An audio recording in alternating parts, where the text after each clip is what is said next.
सबको जय मसीह की प्यार सलाम। मैं बिनी जॉन यीशुआ फाउंडेशन से। हम पिछले दिनों काफ़ी विषय पर चर्चा करते रहे हैं। आज हम एक बार फिर से एक नए विषय पर चर्चा करना चाहते हैं और वो विषय है, क्या परमेश्वर ने सबसे पहले जो भी कुछ तैयार कर रखा है वो पहले से निर्धारित है जो हमारे जीवन के लिए है। क्योंकि बाइबल तो कुछ ऐसा ही बताती है कि परमेश्वर ने जब मनुष्य को पैदा किया तो उसके जीवन के लिए सब कुछ निर्धारित कर दिया है। जैसे वो कब पैदा होगा और कब उसकी मृत्यु होगी, इसके विषय में बाइबल हमें स्पष्ट बताती है कि मनुष्य का जन्म कब होगा और मृत्यु कब होगी। हर एक चीज़ का एक समय परमेश्वर ने नियुक्त कर दिया है। अगर इन दोनों बातों को हम मानते हैं कि जन्म का समय और मृत्यु का समय नियुक्त कर दिया है, तो मनुष्य के जीवन के अंदर जो भी कुछ होता है उसको भी परमेश्वर ने पहले से निर्धारित कर रखा है। अब इसको समझने की ज़रूरत है कि वो आखिर कहता क्या है और करता क्या है और किस तरीके से हमें उसको लेना चाहिए। कई बार बहुत सारे लोग मुझे ना इस बात पर ना, जब मैं चर्चा कर रहा हूँ तो अन्यथा ले सकते हैं और ये उनका अधिकार है, वो ले सकते हैं, कोई उसमें दिक्कत की बात नहीं है। लेकिन मैं इस बात को जानता हूँ कि परमेश्वर जो कुछ भी करता है वो पहले से निर्धारित रहता है। मनुष्य का जन्म से लेकर के मृत्यु तक उसके जीवन में क्या घटित होना है, क्या नहीं घटित होना है, पहले से एक खाका, एक ब्लूप्रिंट तैयार रखता है वो हर मनुष्य के लिए। मैं और आप नहीं चाहते कि मेरे और आपके जीवन में क्लेश आए। मैं आप नहीं चाहते कि मेरे जीवन में दुख आए। हम रात और दिन है ना प्रार्थना करते हैं, विनती करते हैं, निवेदन करते हैं, बहुत सारी बाइबल पढ़ते हैं, धर्मशास्त्र के अंदर खो जाते हैं, सभाओं में जाते हैं, चर्च में जाते हैं, लेकिन फिर भी किसी न किसी मुश्किल में पड़ जाते हैं। तो इसका मतलब है ना क्या है कि है ना, क्या परमेश्वर ने पहले से है ना निर्धारित कर रखा है ये सब कुछ। मैं जहाँ तक बाइबल को पढ़ता हूँ और बाइबल को समझ पाया हूँ तो मैंने एक चीज़ को देखा है कि परमेश्वर ने कुछ बातों को निर्धारित कर रखा है, कुछ बातों को हमारे ऊपर छोड़ दिया है। और मैं इसको अगर इस तरीके से बयान करूं कि 50% वो है जो परमेश्वर निर्धारित कर चुका है और 50% वो है जो मनुष्य के अपने कर्मों पर निर्भर है। यानी 50% वो कार्य परमेश्वर है ना हमारे जीवन से कराता है जो उसने ठान रखा है। उसमें 50% के अंदर अच्छी भी बातें हैं और बुरी भी बातें हैं।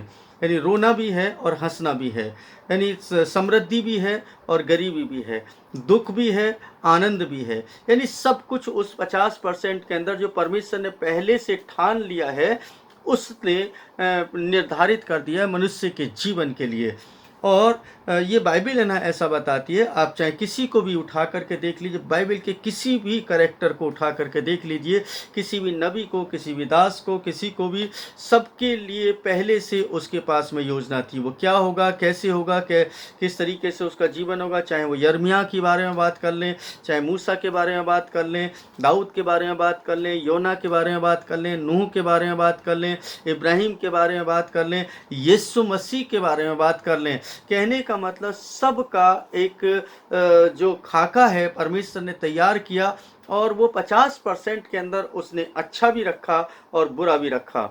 यानी दोनों ही बातें रखी, यानी कि अच्छी बातें भी हैं और हमें सिखाने के लिए, हमें ताड़ना देने के लिए कुछ बुरे समय को भी रखा है। अच्छा भी समय और बुरा भी समय। हम इसको इस तरीके से देख सकते हैं। अगर मैं एक शख्स की बात करूं जो कि बाइबल के सबसे है ना वृद्ध लोगों में से है ना गिने जाते हैं और सबसे ज़्यादा धर्मी लोगों में है ना उनका शुमार होता है, अयूब के बारे में हम चर्चा करते तो अयूब इस तरीके से कहते हैं, अयूब 10 उसके 13 पद के अंदर, तो भी तूने ऐसी बातों को अपने मन में छिपा रखा, मैं तो जान गया कि तूने ऐसा ही करने का ठाना है।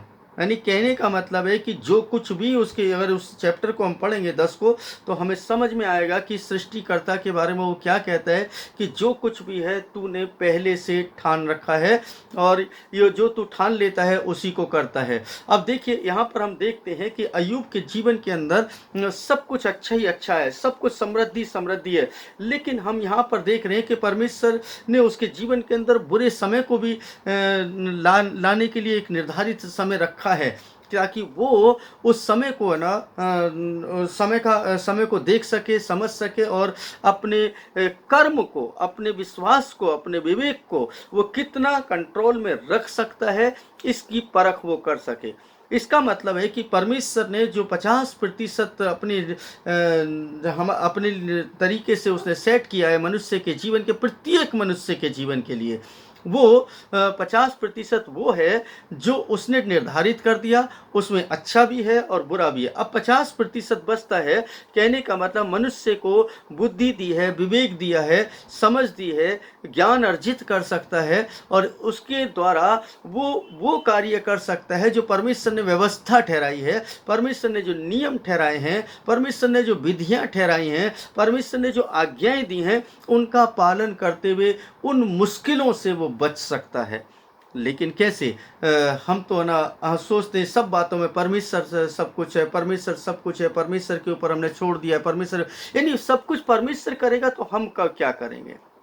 हमारा कोई भी है ना उत्तरदायित्व नहीं है, हमें कुछ भी है ना करने की ज़रूरत नहीं है। क्या? जब सभी कुछ परमेश्वर ने करना है तो हम है ना इनडायरेक्ट वे में बोल देते हैं परमेश्वर सब कुछ करेगा, परमेश्वर के हाथों में, परमेश्वर के हाथों में, और इस तरीके से बोल बोल करके हम वो कर्म नहीं करते, वो बातें नहीं करते जो परमेश्वर हमसे करवाना चाहता है। और हम वो जो बुरा समय हुआ है वो हमारा बुरा समय और अधिक बुरा हो जाता है। और अगर उसी समय में जब है ना परमेश्वर ने हमें अच्छा भी रखा है और बुरा भी रखा है हमारे जीवन के अंदर, तो हमें अपने कर्मों के द्वारा, अपने विश्वास के द्वारा, अपने भरोसे के द्वारा, अपने तमाम है ना विवेक के द्वारा उन बातों को सोचते समझते हुए अपने जीवन को चलाना चाहिए, ताकि हमारा जो बुरा वक्त है वो अति शीघ्रता के साथ टल जाए और परमेश्वर के अनुग्रह को हम प्राप्त करने के योग्य हो जाएं।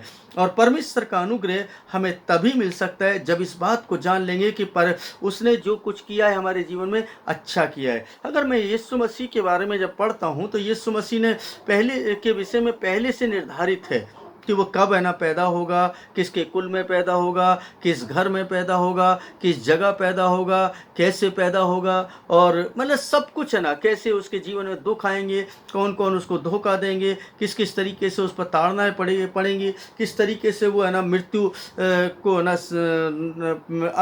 एक्सेप्ट कर लेगा, मृत्यु को ग्रहण करेगा, किस तरीके से वो मृत्यु पर विजय पाएगा। यानी कि सब कुछ पहले से निर्धारित है। इसका मतलब है कि इस बात से देख सकते हैं कि परमेश्वर पहले से निर्धारित करता है। अय्यूब 23 उसके 14 पद के अंदर एक बात और कहते हैं अय्यूब, जो कुछ मेरे लिए उसने ठाना है उसी को वह पूरा करता है। जो कुछ उसने मेरे लिए ठाना है उसी को वह पूरा करता है। उसके मन में ऐसी बहुत सी बातें, यानी परमेश्वर के मन में बहुत सी बातें हैं। एक पद इस्तेमाल करते हैं हम लोग अक्सर, जितने भी विश्वासी हैं सबने कंठस्थ याद कर रखा है, मुंह से है ना तुरंत निकल जाता है, यिर्मयाह 29 उसके 11 पद में। और वहाँ पर है ना हम सुनते हैं, हम क्या पढ़ते हैं और क्या कि जो कल्पनाएं मैं तुम्हारे विषय में करता हूँ तुम्हारे लाभ की है, तुम्हारी हानि की नहीं है। और जब ये बात आती है कि ना हमारे लाभ की, हमारी हानि की नहीं है, हम ये जानते हैं कि हमारे लिए कल्पनाएं कर रहा है, हमारे लिए योजनाएं बना रहा है। यानी कहने का मतलब उसने योजना बना ली है। जो कल्पनाएं मैं तुम्हारे विषय में रखता हूँ वो तुम्हारे लाभ की हैं, तुम्हारी हानि की नहीं। यानी कि जो मैंने ठहरा है वो है ना अच्छा है, भला है। अब है ना तुम्हें उसको समझना है। हम अगर उसको आगे पढ़ते हैं तो है ना वो कहते हैं कि ना तुम्हें ना किस तरीके से जीवन को चलाना है, किस तरीके से जीवन को ना आगे बढ़ाना है, ताकि तुम उन अच्छी बातों को और अधिक ना कर सको। सीधी सी बात है। कहने का मतलब 50% है तो एक हम ऐसा मान ले 50% के अंदर आधा अच्छा है समय है और आधा बुरा समय है। हम एक उदाहरण के रूप में ले लेते हैं। अब अगर मान लीजिए हमने अच्छे समय के जो है हमारे पास में, जो अच्छी बातें हैं हमारे पास में, उस समय को अच्छे से है ना हमने इस्तेमाल कर लिया, उस समय को हमने अच्छे से है ना परमेश्वर के साथ बिता लिया, तो शायद वो बुरे समय में जो बुरा वक्त आने वाला है उस बुरे वक्त में हमें एक सामर्थ्य प्राप्त हो जाएगा। और इस तरीके से हमारा जो बुरे वक्त का जो समय है उसमें हमें सोचने समझने की शक्ति मिलती चली जाएगी। लेकिन होता क्या है, मनुष्य जब है ना बहुत अच्छे समय में होता है, जब उसके पास 2-4 पैसे होते हैं या अच्छा स्वास्थ्य होता है, वो किसी को भी कुछ नहीं समझता है। और यही सबसे बड़ी विडंबना है मनुष्य की। और मनुष्य जब ऐसा करता है तो क्या होता है कि परमेश्वर ने जो ठान रखा है वो तो 50% में निर्धारित है, लेकिन जो 50% हमें इस जीवन में, जो भी जीवन के 50 साल, 60 साल, 70 साल जो भी कुछ हमें जीने के लिए मिलते हैं, उसमें हम वो कर्म नहीं करते जो है ना हमारे लिए अच्छे का प्रतिशत और बढ़ा सकें। और यही कारण है कि हम लोग ज़्यादा समय अपने दुख में काट देते हैं। और फिर हम कंपेयर करते हैं, अय्यूब के जीवन में आया तो हमारे जीवन में क्या क्या बड़ी बात है। तो यीशु मसीह ने भी दुख उठाया, पौलुस ने भी दुख उठाया, तो हम उनके जीवन को देख लें, उनके कैरेक्टर को देख लें कि उनका व्यक्तित्व कैसा था, किस तरीके का जीवन वो जीते थे। अगर ऐसा जीवन हमारा है तो हम जांचें, परखें और फिर हम परमेश्वर के सामने है ना हम इस दिलेरी के साथ कह सकते हैं। लेकिन अगर हम नापने और तोलने लग जाएं तो है ना, मैं समझता हूं कि कितने लोग जो है ना ये इस बात को बोलते हैं कि हम देखो उनके जीवन में आया तो वो शायद कहीं पर भी है ना टिक नहीं सकते, किसी भी पर्दे में वो भारी नहीं हो सकते, हल्के ही पाए जाएंगे। और परमेश्वर जब है ना तोलता है तो वो ईमानदारी के साथ, धर्म के साथ, धार्मिकता के कामों के साथ, हमारी नम्रता, हमारी दीनता, हमारे तमाम है ना अच्छे कर्म, भलाई, नेकी, ये सब है ना वो देखता है और उसके बाद वह हम पर हमें उसका प्रतिफल देता है। और इस तरीके से हम देखते हैं, अगर है ना यशायाह नबी की पुस्तक के अंदर हम भी पढ़ लेते हैं तो यशायाह के नबी के अंदर भी कुछ इसी तरीके से लिखा है, सेनाओं के यहोवा ने ये शपथ खाई है, निस्संदेह जैसा मैंने ठाना है वैसा ही हो जाएगा और जैसी मैंने युक्ति की है वैसी ही पूरी होगी। अब समझ लीजिए कि परमेश्वर कह रहा है, मैं नहीं कह रहा हूँ, जैसा परमेश्वर ठान लेता है, जैसा परमेश्वर ठहरा देता है वैसा ही होता है और कुछ नहीं होता है। अब वो 50% में है, लेकिन मैं बार बार है ना इस बात को रिपीट करूंगा जब तक है ना ये 10 मिनट तक है ना मैं संदेश को ना रिकॉर्ड कर रहा हूँ, मैं बार बार इसको रिपीट करूँ। 50% है केवल वो 50% मेरे और आपके हाथ में है कि मैं और आप उसको है ना कितना अच्छा बना सकते हैं अपने जीवन को और कितना बुरा बना सकते हैं। ये परमेश्वर जिम्मेदार नहीं है, हम जिम्मेदार हैं। हमारा व्यक्तित्व है ना कैसा होगा ये हमारे ऊपर निर्भर करता है। यशायाह 37 उसके 26 पद के अंदर भी कुछ इसी तरीके की बात लिखी है और वहाँ पर हम पढ़ते हैं, क्या तूने नहीं सुना कि प्राचीन काल से मैंने ही यही ठाना है और पूर्व काल से इसकी तैयारी की थी। बहुत गंभीर बात है, इस बात को समझ ले। प्राचीन काल से मैंने यही ठाना है और पूर्व काल से इसकी तैयारी की थी, मतलब पहले से तैयारी है परमेश्वर की। हाँ, इसलिए अब मैंने यह पूरा भी किया है कि तू गढ़ वाले नगरों को खंडर कर दे। यानी कहने का मतलब है कि ये पहले से निर्धारित है कि तू ये सब है ना कर, क्योंकि पहले से उसने निर्धारित है। अब तू कर या ना कर ये तेरे ऊपर निर्भर है। बिल्कुल सिंपल सी बात है, मतलब अब हम करें या ना करें ये हम पर निर्भर करता है। मान लीजिए हमारा जीवन बहुत अच्छा चल रहा है, बहुत ज़्यादा अच्छे से जीवन को जी रहे हैं हम लोग, अच्छा धन है, अच्छा पैसा है, अच्छा परिवार है, सब कुछ है। अचानक से कोई है ना घटना घट जाती है और हमारे जीवन के अंदर बुरा समय आ जाता है।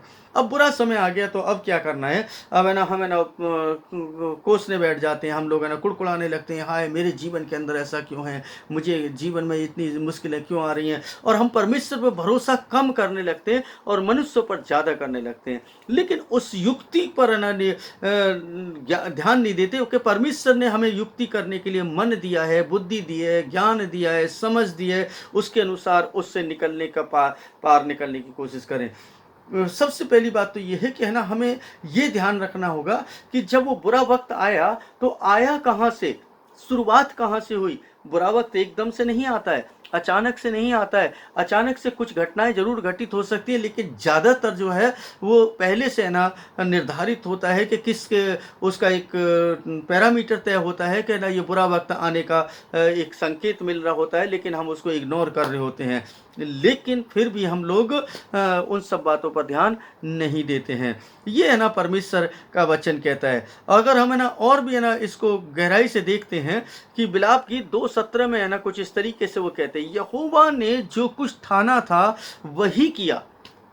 अब देखिए मनुष्य कुछ नहीं कर सकता है, मनुष्य कुछ कर ही नहीं सकता। अब यीशु मसीह के चेलों को देख लें, यीशु मसीह को देख लें, वो सब बातों में एक ही बात को कहते हैं, हमारी नहीं बल्कि तेरी मर्जी पूरी हो जाए, हमारी नहीं तेरी मर्जी पूरी हो जाए। हम तो अपनी दुआएं भी कुछ इसी तरीके से कर लेते हैं, नहीं तुझे तो ये करना पड़ेगा, तेरी इज्जत का सवाल है, देख तेरा नाम नीचा हो जाएगा, तेरा नाम है ना लोगों में ऊंचा होना चाहिए, और जी तुझे तो ये करना ही चाहिए क्योंकि तू है ना महान परमेश्वर है और तू ऐसा करेगा ही करेगा, हाँ तुझे करना पड़ेगा। मतलब बहुत ज़्यादा हम है ना ऐसे हो जाते हैं जैसे मान लो वो हमारा एक सर्वेंट है और हम उसको ऑर्डर देंगे तुझे तो करना पड़ेगा। अरे परमेश्वर को क्या इस तरीके से हम ऑर्डर दे सकते हैं? उसने पहले से जो ठान रखा है क्या ना उस पर ध्यान नहीं करें कि अगर मान लो कोई भी समय आया है, कोई भी बात हुई है, तो इसका मतलब कुछ ना कुछ तो उसका मतलब है। परमेश्वर ने हमारे जीवन के अंदर अच्छा समय रखा है। हम देखते हैं कि परमेश्वर के वचन के अनुसार परमेश्वर ने पहले से ठहरा रखा है। मूसा को है ना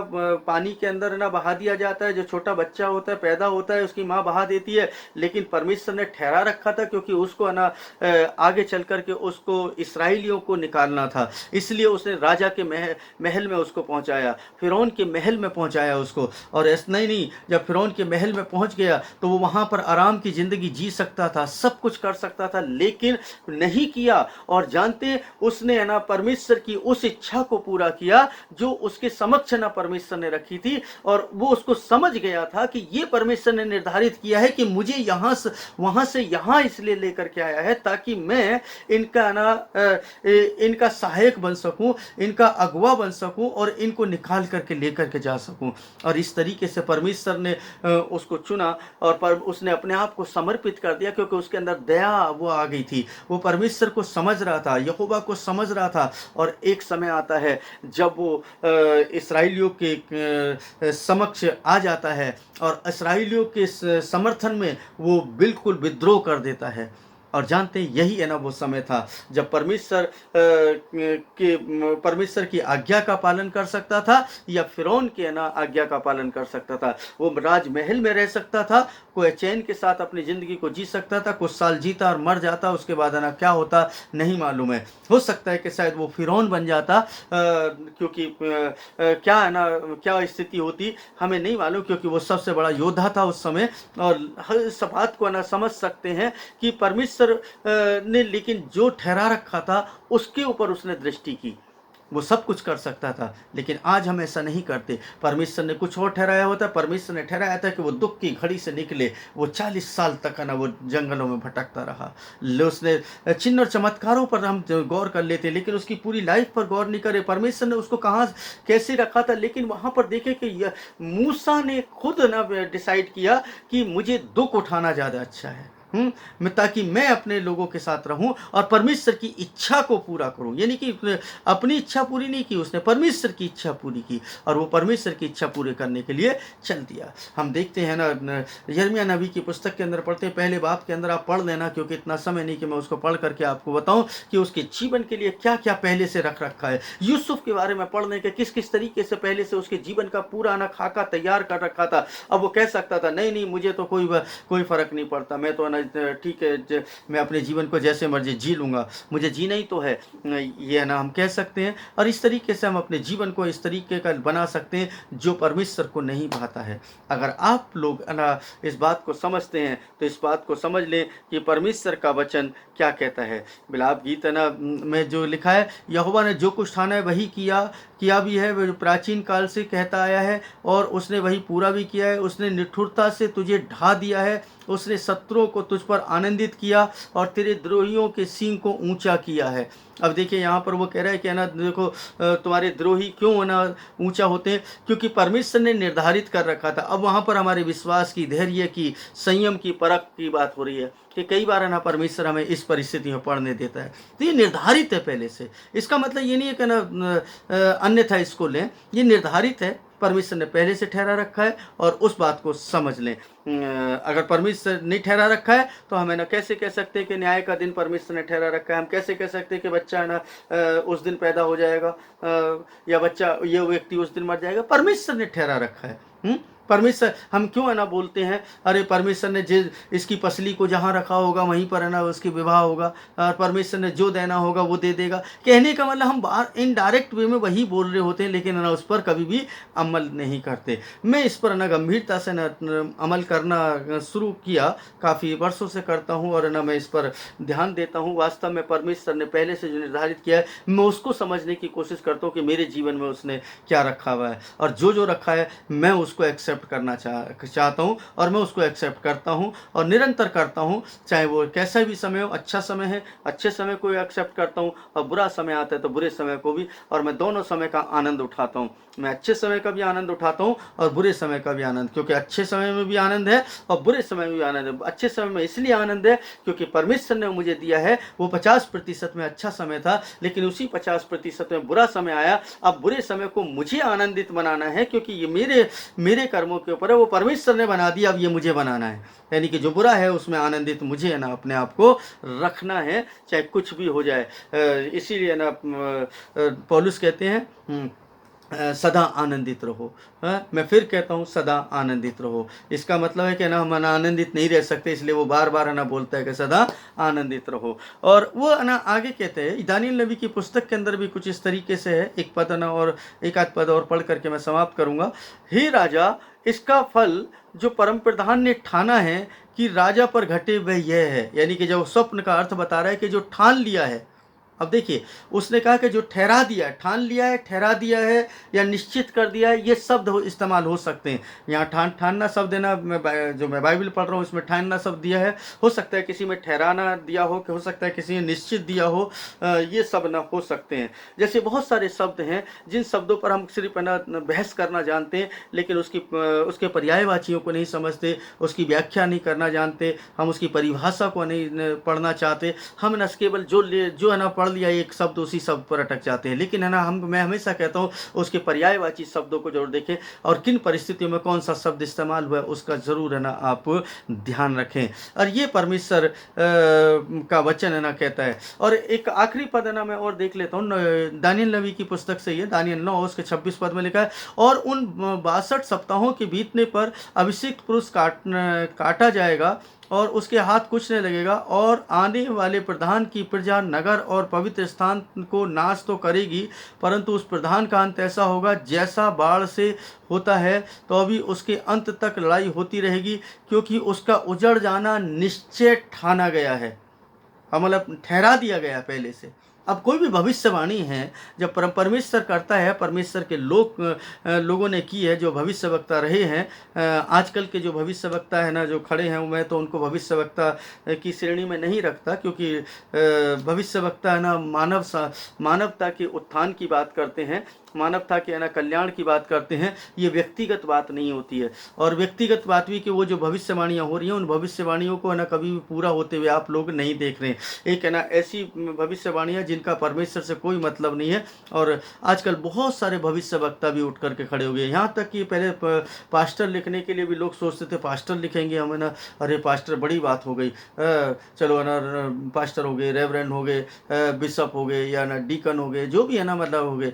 लेकिन अब तो है ना लोगों ने अपने आप को उपाधियों से है ना सजाना संवारना शुरू कर दिया है। अब लोग लिखते हैं प्रॉफिट, अब लिखते हैं अपोस्टल। अब है ना उनको मीनिंग पता नहीं है, उनको डेफिनेशन पता नहीं है, वो क्या है ना कह रहे हैं, क्या बोल रहे हैं, यही नहीं मालूम है। और जी उनका मतलब क्या होता है ये भी पता नहीं है, बस बोलने से मतलब है, बस ये समझ में नहीं आया। कहने का मतलब परमेश्वर ठान लेता है और आपके जीवन के अंदर वही करता है जो उसने ठान रखा है। और इस बात को समझ लें। अंत में एक बात है ना मैं कह करके समाप्त करूँगा। फाइनली जो मैं शुरू से कह रहा हूँ कि 50% मेरे और आपके जीवन में वो है जो परमेश्वर ने निर्धारित किया, ठहरा दिया है, ठान लिया है उसने कि यही करूँगा मैं, उसके अच्छा भी करूँगा और बुरा भी होने दूंगा, दोनों ही चीज़ें होने दूंगा। अच्छा इसलिए ताकि वो मुझे समझ सके, और बुरा जो होने देता है वो हमारे जीवन के अंदर इसलिए ताकि वो अपने उस जो जीवन दिया है उस जीवन में उस कर्म को कर सके जो वो परमेश्वर चाहता है, जो भलाई चाहता है, नेकी चाहता है, नम्रता चाहता है, दीनता चाहता है, और जो है ना विश्वास योग्यता चाहता है, वह आज्ञा पालन चाहता है, वो विधियों को मानने के लिए ना प्रेरित करना चाहता है, कि ताकि परमेश्वर की योग्य बन सके और जब इस दुनिया से जाए तो उसके राज्य में प्रवेश कर सके। अजीजो, बहुत अजीब सी है ना वो है। मैं आने वाले समय में एक ना और है ना सब्जेक्ट पर बात करूंगा, और वो है भाग्यवान, जो शब्द है ना बहुत बाइबल में भी दिया गया है, और इस पर है ना जब मैं चर्चा के एक दो बार मैंने की है, एक दो मेरी वीडियो हैं, लेकिन मैं और इस पर है ना गंभीरता से और आगे बात करूंगा। और भाग्यवान का मतलब क्या है? भाग्यवान का मतलब है ना ये नहीं है कि ना ये भाग्य से जुड़ा है। तो अगर भविष्य की बात करते तो भविष्यवाणी क्यों है? क्योंकि वो भी उसी से वही वहाँ पर देखते हैं, भविष्य की बात नहीं करनी हमें, भविष्य की बात नहीं, तो भविष्यवाणी क्यों करते? भविष्य की वाणी तो बोलने, भविष्य वक्ता यानी कि भविष्य के बारे में बोलने वाले। अब ये है ना सब है ना बातों को ना हम अगर हम डिस्कशन करें तो बड़ा लंबा समय हो जाता है। सब बहुत सारी चीज़ें हैं जिन पर हमें चर्चा करनी चाहिए, जिन पर हम मनन करना चाहिए, चिंतन करना चाहिए। हो सकता है कि शायद मैं गलत हूँ, लेकिन अगर ना आप लोग भी चिंतन करें, मनन करें, तो शायद है ना सही दिशा निर्देश पर हम लोग पहुँच सकते हैं और परमेश्वर को और अधिक प्रेम कर सकते हैं। वास्तव में परमेश्वर कितना महान है, उसका वर्णन हमारी जबान से जितना होता है उतना हम करते नहीं हैं, उतनी महानता हम उसको दिखाते नहीं हैं। केवल हमारे सोच और समझ से बिल्कुल परे है, और है ना उसके अलावा और कुछ भी नहीं है। एक फॉर्मेलिटी जो है ना फॉर्मेलिटी नहीं होनी चाहिए। अपने जीवन को हमें उसको समर्पित करना है। हमारा जैसा भी जीवन है, जो भी है, हमें ना इस दुनिया में कितने दिन है, कितने दिन का बसेरा है, हमें नहीं मालूम है, लेकिन जितने दिन तक जी रहे हैं उतने दिन तक परमेश्वर के अनुग्रह को पाने के लिए उसकी इच्छा के अनुसार चलें, और जो है ना उसने ठहरा दिया है वो तो हो करके रहेगा। जो होना है होना है उसका हमें इंतजार करना चाहिए, और उस समय में सोचना विचार करना चाहिए कि ये समय बुरा समय आया क्यों, और तब जा कर के हम परमेश्वर को और अधिक ना समझ सकते हैं और अधिक प्रेम कर सकते हैं। और ये कहें नहीं नहीं ये तो सब बेकार की बातें, तो मैं आपको बता सकता हूँ, मैं कह सकता हूँ, वास्तव में मनुष्य के लिए इससे ज़्यादा बेकार की बात कोई नहीं कि परमेश्वर के वचन को ही निगलेक्ट कर दे, परमेश्वर के वचन को ही अलग कर दे। परमेश्वर का वचन स्पष्ट कहता है, हर चीज़ के बारे में बताता है, लेकिन बस हमने कुछ चीज़ों को है ना फॉलो करना सीख लिया, और कुछ बातों पर है ना हमने चिंतन करना शुरू कर दिया, कुछ बातों को हमने ज़्यादा गंभीरता से ले लिया। बस इतना ही काफ़ी है हमारे लिए, और किसी ने कुछ सिखा दिया हम उसी को, हम अपने समझ और अपनी बुद्धि का इस्तेमाल नहीं करते।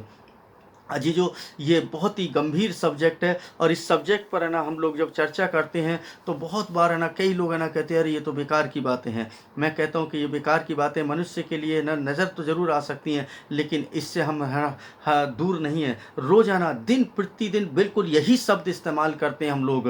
परमेश्वर चाहेगा, परमेश्वर ने जो ठहरा रखा है, परमेश्वर जैसा करेगा वो अच्छा करेगा, वो अच्छा करेगा, परमेश्वर, यानी कहने का ना पॉजिटिविटी शब्द तो हम बोल रहे हैं, लेकिन ना हम बार बार इस बात को भी तो कह रहे हैं कि उसने जो ठहरा रखा है। तो हम कब कह रहे हैं कि उसने ठहरा दिया है? मनुष्य बच्चा जब पैदा होता है तब से लेकर के उसकी मृत्यु तक क्या क्या घटित होना है, कौन कौन सी है ना घटनाएं घटित होंगी, उसने वो ठहरा रखी है। और उसमें जो जीवन है वो हमें कर्म करने के लिए दिया है, कि हम किस तरीके का कर्म करते हैं और किस तरीके से हम उसको खुश करते हैं। और अगर हमने उसको खुश कर लिया तो हमारा जीवन धन्य हो जाएगा, और फिर हमें ना उसके राज्य में जाने के योग्य हो जाएंगे। वरना व्यर्थ में अपने जीवन को यूं ही गंवा देंगे, और एक दिन आएगा प्रभु यीशु मसीह आएंगे और हम यहीं पर रह जाएंगे, और हम फिर दांतों का पीसना और रोना, इसके अलावा कुछ नहीं बचने वाला है।